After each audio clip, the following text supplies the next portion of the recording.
Mais Pour moi, il aurait fallu Mais déjà il faut décider il y a changer les 20 ans choses. de mettre un agriculteur, un maraîcher ou un producteur d'œufs ou de je sais pas quoi, un dans chaque village. On a tout fait pour détruire ça. Et il aurait fallu décider il y a 20 ans qu'il y a un programme gouvernemental Mais- pour en mettre partout. Et moi, quand je vois des gens arriver avec des bagnoles à 45 000 balles et qui me disent elles sont chères aux salades, à 1,65 €, tu vois, j'ai pas envie de verser une larme pour lui, quoi. Je m'en fous, en fait. C'est ton problème, t'as fait tes choix.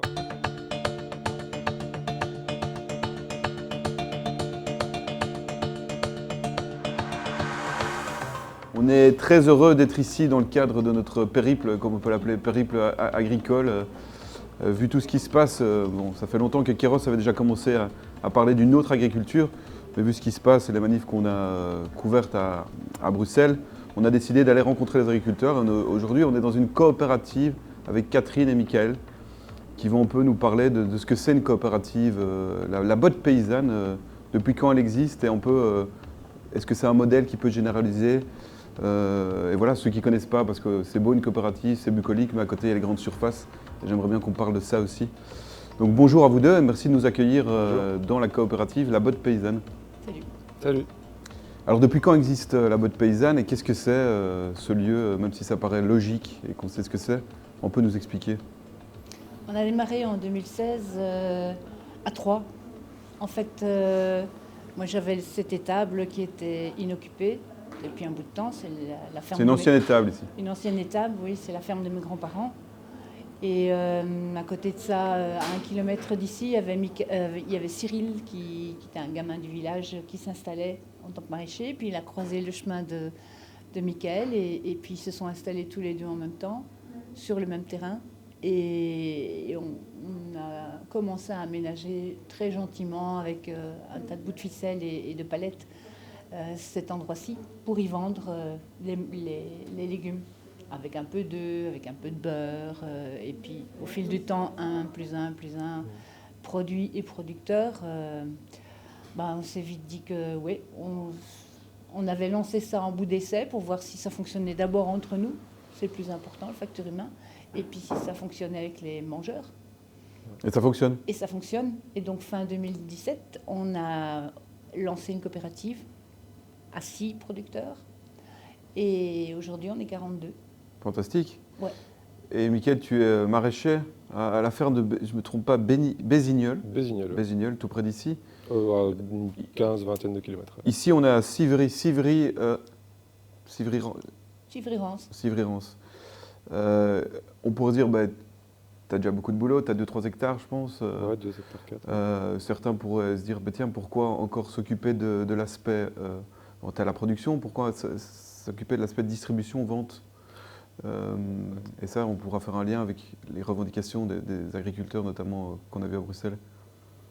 Aujourd'hui, je m'en occupe déjà beaucoup moins parce qu'on a pris suffisamment d'ampleur que pour pouvoir créer un emploi, puisque de fait, ça, Catherine ne me contredira pas, ça a commencé à coincer au niveau de l'organisation et du temps qu'on pouvait donner accordé au projet, quoi.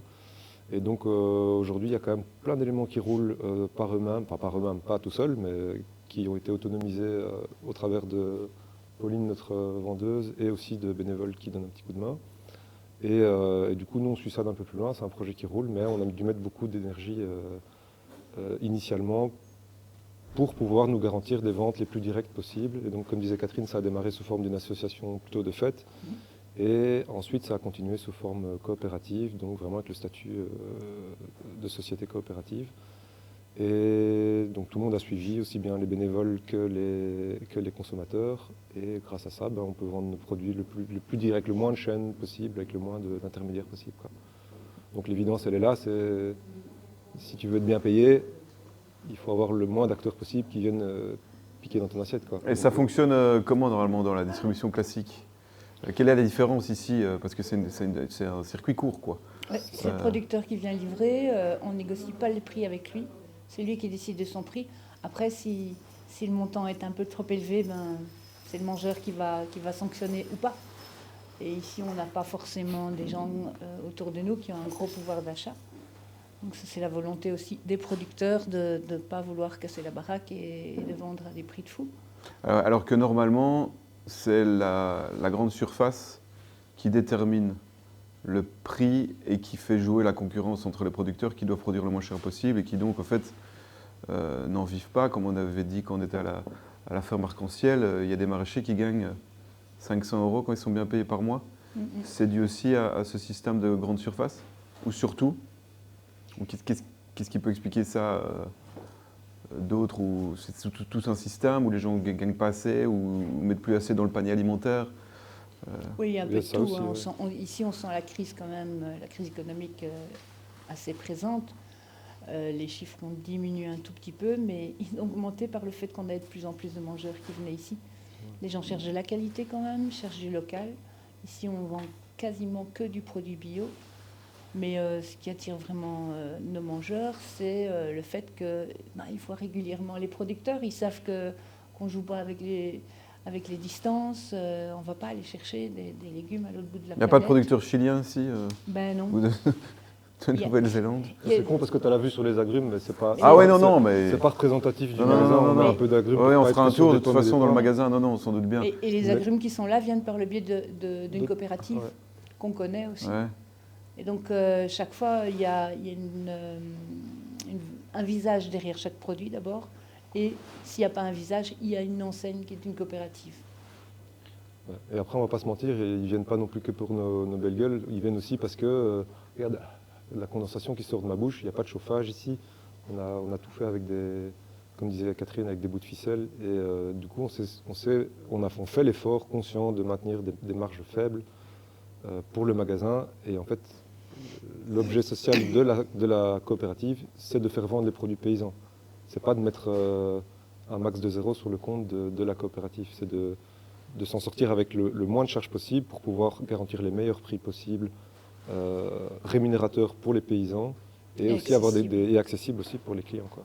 Ouais, et sans que ça soit aussi l'idée de démultiplier les coopératives qui appartiendraient à une même famille, comme les grandes surfaces le sont en fait. Hein. Non. Tous les Colreuil appartiennent à la famille Colreuil. C'est pas dit qu'un jour on n'aura pas une autre antenne, mais qu'ils feront vivre peut-être d'autres agriculteurs d'autres régions, avec d'autres bénévoles, avec d'autres mangeurs, et donc c'est pas...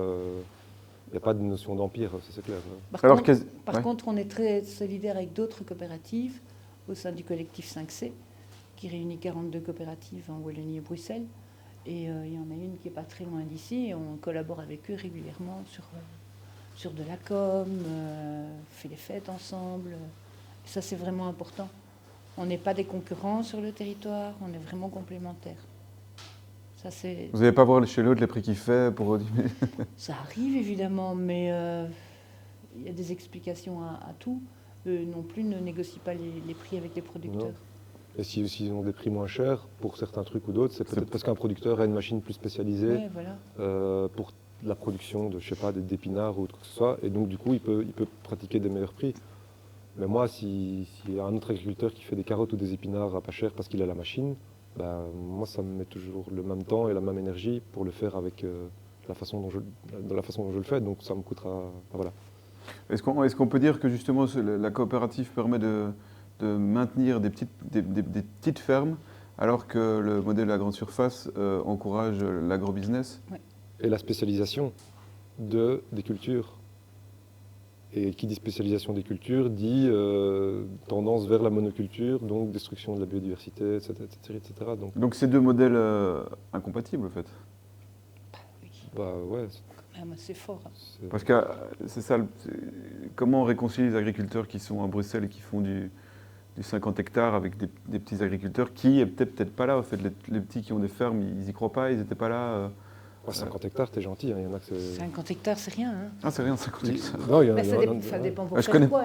Ça dépend pour faire quoi. Quoi, il y en a, évidemment. c'est quoi, 500 Ouais, ça peut aller jusqu'à 500. Ouais. Ah, en Belgique, c'est 500 pas ou trop. 1000, oui. Non, pas en Belgique, il n'y a pas 1000, je pense pas. Quand ils sont en association. C'est Ouais, souvent eux peut-être. qui disent d'ailleurs le bio c'est pas possible parce que j'entends que tout est bio ici. Est-ce que c'est possible de faire toute la Belgique, toute la production agricole belge bio Non, et de nourrir tout le monde? moi je crois pas, mais... Ou bien il faut changer des choses? Mais Pour moi, il aurait fallu Mais déjà il faut décider il y a changer les 20 ans, choses. il aurait déjà dû décider il y a 20 ans de mettre un agriculteur, un maraîcher ou un producteur d'œufs ou de je sais pas quoi, un dans chaque village. On a tout fait pour détruire ça. Et il aurait fallu décider il y a 20 ans qu'il y ait un programme gouvernemental pour en mettre partout. Et si on divise les super grosses exploitations actuelles en petites fermes, il n'y a pas moyen de quand même trouver un modèle? Parce qu'on a vu des agriculteurs qui font de l'agro-industrie et qui ont des super grandes surfaces, qui souffrent, quoi, qui sont pris dans une logique. Va leur demander s'ils veulent bien partitionner leurs 200-300 hectares et faire des... C'est un appel, hein? Ouais, et tu verras ce qu'ils te diront. Moi, je pense que... Ils voudront pas. Quand tu vois le prix des primes, quand tu vois ce que les primes payent... Les primes européennes? T'as intérêt à garder tes 500 hectares. Et puis ils ont monté leur business plan là-dessus. Faire marche arrière pour eux, c'est hyper compliqué. Ils ont toutes leurs machines, ils ont tout leur... tu vois, c'est une boucle économique qui tourne tout le temps, donc faire marche arrière, c'est compliqué, quoi. Ici, on est en agriculture paysanne, du coup, vachement multiple, je dirais. C'est en polyculture élevage en général sur les fermes, et donc on ne met pas tous les œufs dans le même panier déjà, rarement en tout cas. Et surtout, on n'est pas pendu par les banques. Non. Moi, j'ai pas un seul crédit sur ma tête, quoi. La majorité des producteurs ici n'ont pas de crédit. Et le désespoir de certains agriculteurs, c'est qu'ils sont endettés jusqu'au cou. Ils sont endettés jusqu'au cou. C'est pas seulement qu'ils gagnent rien, c'est que... Quand leur tracteur est à peine remboursé, il faut en racheter un autre, quoi. Ouais. Logique économique. Je ne vois pas de scanner et de caisse enregistreuse automatique ici. Il n'y a pas de tapis roulant. Il y a pas de... C'est les clients. Il y a plus de liens aussi, évidemment. Ça crée un autre... Je vois que quand les gens arrivent ici, ils disent bonjour, ils vous connaissent. Oui, et puis ça papote toujours dans tous les coins. Les gens se retrouvent, les voisins montent des plans. Ici aussi, on n'a pas comme seule ambition de nourrir les ventres, on veut nourrir les têtes. Et du coup, on organise régulièrement des moments de débat, on projette un film, on présente un bouquin, on fait une fête. Et c'est l'occasion d'aller un peu plus loin que de vendre de la nourriture. C'est d'expliquer d'où elle vient, cette nourriture, qui sont ceux qui produisent cette nourriture, pourquoi ils rencontrent parfois des soucis.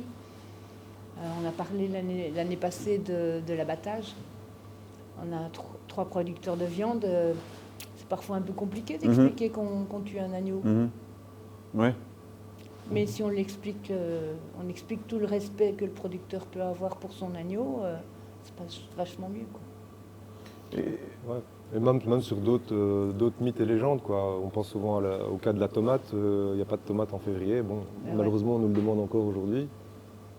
Ici aussi? Oui. Ça peut arriver, de moins en moins. Mais par exemple, sur les œufs, les gens ne sont pas encore forcément au courant que les œufs en hiver, c'est normal qu'il y en ait moins, en fait. Voire pas évidemment. du tout. Ça ne devrait pas. Ouais. Et en fait, s'il y en a autant, même dans les supermarchés, c'est parce que les conditions d'élevage sont artificielles, totalement artificialisées. Donc on rétablit aussi un lien entre l'humain et la nature, les animaux, le sol, le local. C'est politique, en fait. Oui.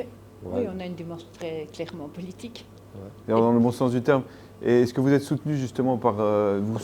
les décisions qui sont prises vont contre, ou vous sentez que vous pouvez encore vivre, ou c'est de plus en plus dur justement de faire tenir une coopérative dans le système dans lequel on est?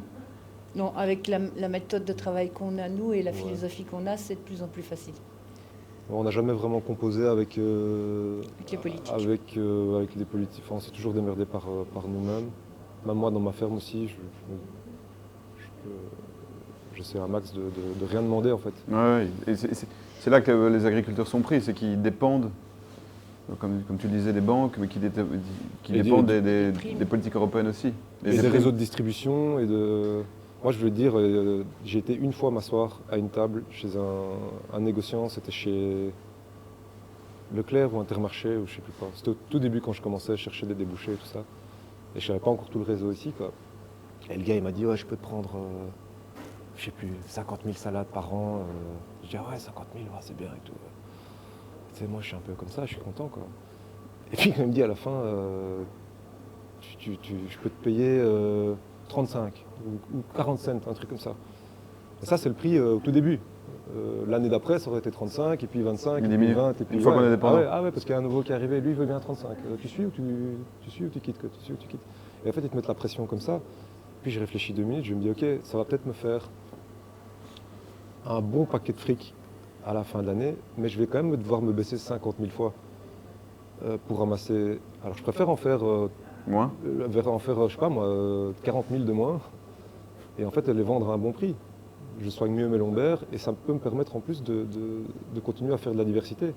Parce que quand tu fais 50 000 salades, tu vas finir par acheter une machine qui va récolter tes salades et peut-être les planter et tout ça. Et après, tu es coincé, tu fais que de la salade. C'est ça que je te disais tantôt par rapport Monoculture. à la tendance à la monoculture quand tu es tenu par les réseaux de distributeurs, quoi. Donc à vous entendre, il faut créer quelque chose. Et à la limite, est-ce que ça sert à quelque chose d'aller avec ces tracteurs à Bruxelles pour leur commander de... Je pense qu'il faut continuer à travailler en parallèle. On fait des actions sur le terrain, comme cette coopérative, comme des paniers chez les producteurs, le réseau des Gazap. C'est des initiatives très novatrices où on est très créateurs, mais tant que le politique ne bougera pas, il faut continuer à le harceler régulièrement. Tant qu'on ne changera pas les lois, c'est le système qu'il faut changer. Ouais. Et tout seul, on n'arrivera pas. Mais il n'y a pas d'opposition entre les gros agriculteurs et les petits, c'est juste que c'est des modèles différents et qui ne peuvent pas coexister dans l'avenir. Si, ils coexistent déjà maintenant. Oui, ils coexistent, mais bon, on va vers la massification, la centralisation. On sait que la famille Colreuil rachète des terres partout. Ouais, et chaque fois qu'il y a un agriculteur qui arrête, c'est un autre qui rachète les terres, donc il devient plus gros. Et donc en fait, tu ne vas pas vers une forme de parcellisation et de redistribution des terres qui permettent l'installation de plus petits. Et donc en fait, par l'échec de ce système, il y a un renforcement de l'échec du système, par l'échec du système. Donc on tourne en rond comme ça, quoi. Et il y a plein de bonnes raisons pour lesquelles ils y manifestent, mais ils sont malheureusement, eux, coincés par leur réseau de distribution. Quand tu as 200 hectares, tu ne vas pas vendre sur un marché. Tu vois, c'est difficile. Ouais, ils sont dans un nœud, quoi. Ils sont obligés de passer par des gros distributeurs qui leur mettent la pression. Et donc le problème, c'est d'être peut-être propriétaire d'autant de surface de terre, enfin, à mon sens, quoi, peut-être. Ouais, ils devraient réduire leur surface de terre et trouver des accords avec d'autres agriculteurs qui veulent se lancer. Ça a des dimensions. C'est la seule solution, en fait. Soit de sous-louer leurs terres, soit de les revendre, soit diversifier. Mais diversifier, c'est difficile pour les raisons que j'ai citées avant, de par les investissements qu'ils ont peut-être faits. Et voilà. Moi, personnellement, vu que je vends quasiment tout en direct ou comme ici en circuit court, c'est pas que je connais pas la crise, mais tu en vis, quoi, bien. J'en vis et bien. Ça va. Ça reste 2 plein temps pour un salaire normal. Ah, ok. Parce que c'est exigeant, comme dans tous les métiers agricoles. C'est pas 40 heures semaine, quoi. Moi, si je dois taper sur les doigts de quelqu'un, entre guillemets, c'est pas sur la grande distribution, parce que je travaille pas avec eux, mais c'est malheureusement encore sur certains consommateurs qui n'ont pas toujours les priorités financières du bon côté. Et c'est peut-être un peu dur ce que je dis ou quoi, mais c'est quand même une partie de la réalité, le fait que le panier de la ménagère, il a fait que fondre comme neige au soleil, parce que le divertissement prend énormément de place encore aujourd'hui. Oui, c'est les smartphones, les vacances, la bouffe, ça vient en dernier lieu, quoi. C'est ça. Et moi, quand je vois des gens arriver avec des bagnoles à 45 000 balles et qui me disent elles sont chères aux salades, à 1,65 €. Ouais. Rien que pas, ouais. Tu vois, j'ai pas envie de verser une larme pour lui, quoi. Je m'en fous, en fait. C'est ton problème, tu as fait tes choix et voilà. Après, il y a des gens qui sont vraiment dans la merde et tout ça, et ça, c'est des situations différentes. Mais il y a encore moyen de trouver des... Ici, oui, on travaille avec... On peut aider des gens qui sont vraiment dans la merde, quoi. C'est ça, et on a plein de programmes sociaux. moi, personnellement, dans ma ferme, il y a eu même un programme gouvernemental qui était assez sympa. Et ici, à la COP, on a une caisse solidaire. On a une caisse solidaire. On fait des actions avec des produits à moins 20%. Là où la grande surface va jeter, nous, on propose des trucs... Il n'y a quasiment pas de... Il n'y a pas de... Rien ne va à la poubelle, quoi. Il n'y a pas de gaspillage. Très peu. Alors que la grande surface, c'est énorme pour donner le sentiment d'abondance, l'illusion d'abondance. Ah non, c'est incomparable. Et je vois même qu'il y a les... C'est toi, je suppose, Mickaël et Héloïse, les noms des producteurs au-dessus des fruits et des légumes. Ouais. On fait un lien. Mickaël, tu dois y aller aussi, hein. On va faire un petit tour dans le magasin. Yes. Bon. Merci, à très bientôt. Je te rends ton micro. Petite question avant de présenter tous les produits. Est-ce qu'il y a assez d'agriculteurs pour fournir la coopérative par rapport à la demande des... C'est pas des clients ici, hein, c'est des collaborateurs, des mangeurs. producteurs-mangeurs. C'est vrai que ça donne faim ici. Est-ce qu'il y a assez de producteurs, de paysans pour fournir? Le plus proche est à 2 km. C'est un maraîcher. Après, on est en région rurale. Donc, Et donc, il faut faire toujours un peu de kilomètres. Hein. On va voir avec les distances qui nous séparent des... Mais vous avez toujours assez d'aliments, de fruits, de légumes pour les demandes. pour les mangeurs, ouais. Est-ce que l'offre répond à la demande? Oui. Ça va? Ouais. Et de toute façon, si on voit un moment que ça commence à tirer un peu plus, allez, au départ il y avait 2 maraîchers, maintenant il y en a 6. Okay. Et on sait qu'il y en a 7, 8 qui peuvent venir, enfin 2 ou 3 qui peuvent venir en plus. On expliquait qu'on manque de paysans en fait. Il devrait y avoir des écoles pour former des paysans. Des paysans. Oui, on forme des agriculteurs pour l'instant. Ouais, mais ça commence à changer quand même tout doucement. Tu as les fermes écoles du MAP, ça tu as vu. Et puis, il y a quand même certaines écoles d'agriculture qui sont en train...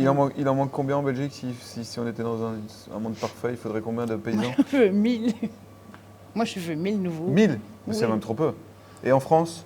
En France, il en faut 100 000. Ça, c'est la revendication de la Confédération paysanne. Voilà. Avis aux intéressés. Hein. Parce que tous ceux que je rencontre adorent leur métier, quoi. Ouais. Bon, c'est pas évident. Il y a toute une partie de jeunes qui veulent s'installer, qui sont des rêveurs. Mais le fait de passer justement par les fermes écoles, ça permet de toucher au terrain et de voir, c'était pas si facile que ça. Et après, c'est tout. Moi, je préfère quelqu'un qui s'arrête au démarrage comme ça, en ayant pris conscience. Tu évites un drame, une faillite, etc. Et cette personne va trouver autre chose, où il va travailler pour ou avec. Alors, les fermes collectives commencent à naître aussi, tout doucement. Ça, je trouve que c'est une bonne chose. Ça permet aux gens de s'entraider et d'avoir une diversité sur une seule ferme, quoi. Alors devant les agrumes, on peut en parler, c'est peut-être pas le plus représentatif, mais c'est aussi des producteurs. Les agrumes, ça fait partie des demandes, et les bananes, c'est la même chose. On n'a pas encore d'orange chez nous, et des bananes non plus. Et du coup, c'est vachement intéressant d'avoir une coopérative comme Paysans Artisans qui fait petit grossiste et qui est en contact avec des producteurs du Sud qui vont visiter. Et donc, il y a une reconnaissance entre eux. Et là, maintenant, on commande via Paysans Artisans, par exemple. On va quoi? Vers le pain? On va vers le pain. Les biscuits? La base. Une des bases. Alors ici, on a une étagère à pain qui est peu fournie aujourd'hui. Ça a déjà bien tiré. Ça fonctionne bien. Oui, ça a bien tiré. On voit les photos même des producteurs. Voilà, on a 3 boulangers. Ils sont chaque fois différents. Ce sont des artisans de toute façon. Tu as Philippe, que vous allez voir tout à l'heure, qui est paysan, meunier et boulanger.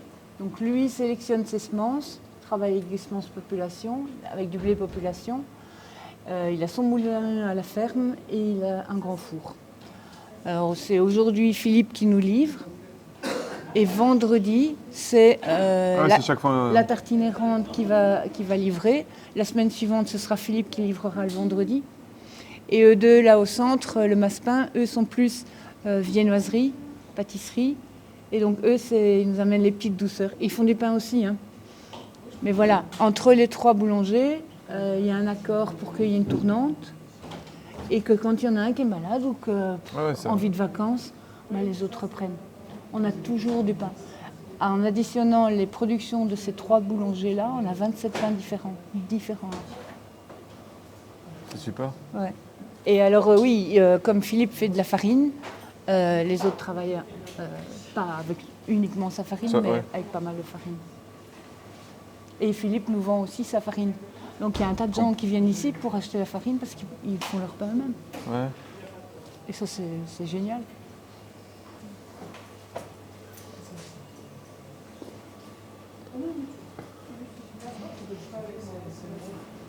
Les chicons, justement, Serge il nous parlait des chicons. La production de chicons, comme si on les vend à 4-5 euros, c'est impossible. On les vend quasiment à perte, en fait. Bien Parce sûr. que c'est énormément de... Il faut les planter en terre, on peut les mettre dans le noir dans des caisses. Ouais. Il y a beaucoup de travail autour du chicon, ça bloque la terre pendant longtemps aussi.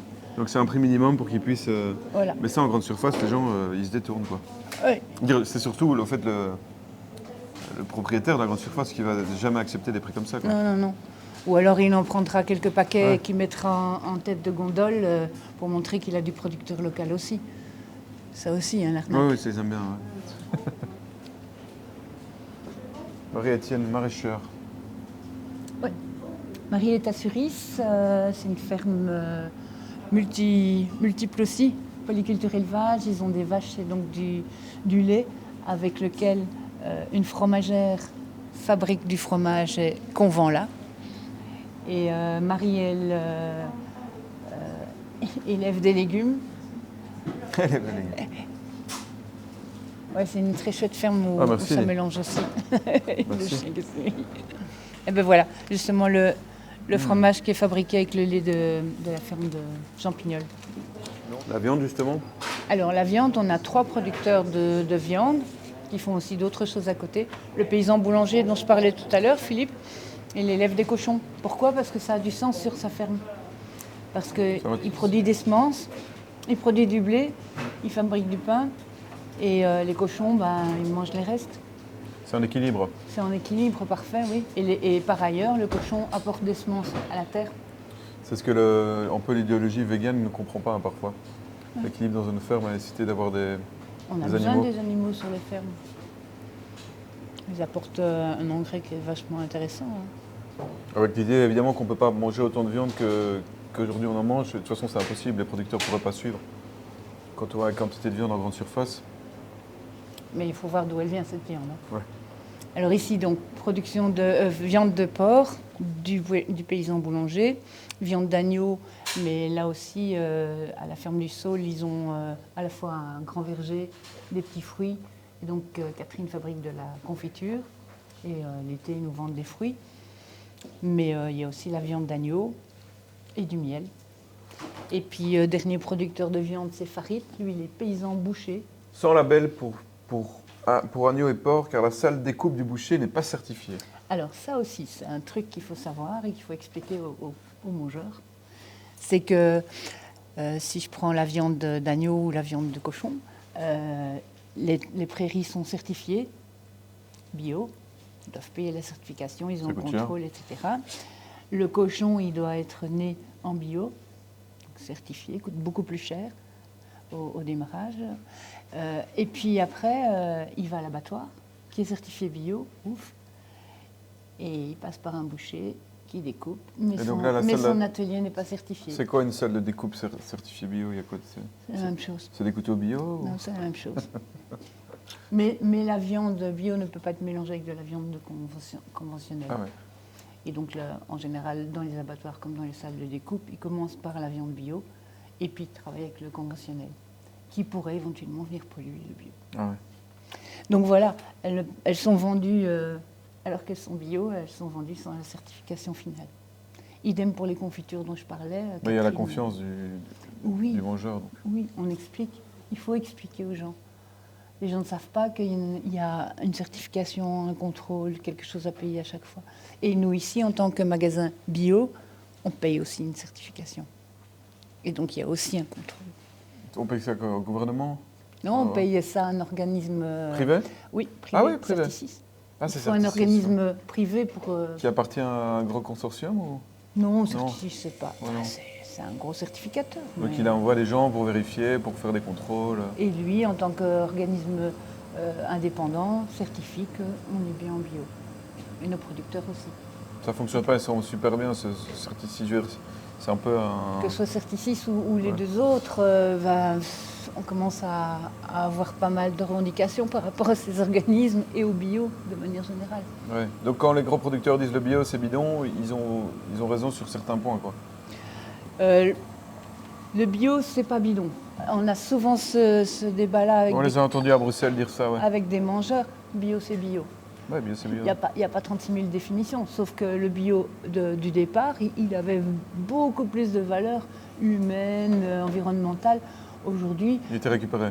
oui, ça a évolué avec le temps et effectivement, ça a été récupéré. Et du coup, aujourd'hui, bio, c'est simplement sans produits chimiques. Alors que Mais- c'était respect des sols, respect du travailleur. Oui, oui. Tout à fait. Ici, on place les mains avant le profit, on voit des... Oui, oui, avec nos amis de 5C, on a orienté la campagne de l'économie sociale pour qu'il y ait vraiment un axe sur l'alimentation et le circuit court. Et du coup, c'est nous qui avons aussi négocié et discuté au niveau des slogans des différents supports. Voilà les belles étiquettes. C'est obligé, ça? Non, c'est sur le produit. Oui, on doit afficher juste à l'entrée là le contrôle AFSCA qui a été réalisé, le contrôle Certicis qui a été réalisé. C'est une obligation légale. Après, oui, on les met. On continue, on continuera. À bientôt. On lâche rien. On lâche rien.